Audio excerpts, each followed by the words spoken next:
So we're going to get back to our roots and focus on reducing mistakes, simplifying our policies, and restoring free expression on our platforms.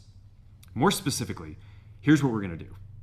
First, we're going to get rid of fact checkers and replace them with community notes similar to X, starting in the US. After Trump first got elected in 2016, the legacy media wrote nonstop about how misinformation was a threat to democracy.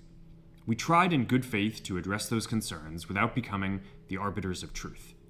But the fact checkers have just been too politically biased and have destroyed more trust than they've created, especially in the US. So over the next couple of months, we're going to phase in a more comprehensive community notes system. Second, we're going to simplify our content policies and get rid of a bunch of restrictions on topics like immigration and gender that are just out of touch with mainstream discourse.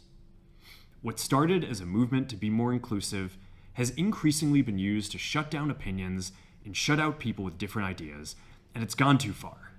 So I want to make sure that people can share their beliefs and experiences on our platforms.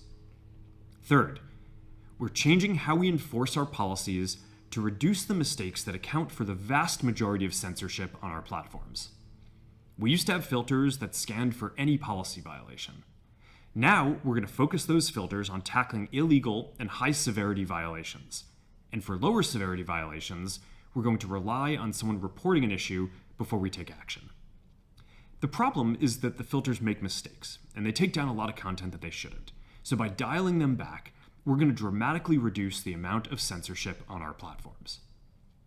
We're also going to tune our content filters to require much higher confidence before taking down content. The reality is that this is a trade-off. It means we're going to catch less bad stuff, but we'll also reduce the number of innocent people's posts and accounts that we accidentally take down. Fourth, we're bringing back civic content. For a while, the community asked to see less politics because it was making people stressed. So we stopped recommending these posts. But it feels like we're in a new era now, and we're starting to get feedback that people want to see this content again. So we're going to start phasing this back into Facebook, Instagram, and Threads while working to keep the communities friendly and positive. Fifth, we're going to move our trust and safety and content moderation teams out of California, and our US-based content review is going to be based in Texas. As we work to promote free expression, I think that it will help us build trust to do this work in places where there is less concern about the bias of our teams. Finally, we're going to work with President Trump to push back on governments around the world that are going after American companies and pushing to censor more. It's clear that the Trump White House and the team around Trump is not interested in the facts. This puts Zuckerberg on a collision course with the new White House, and that's bad for business.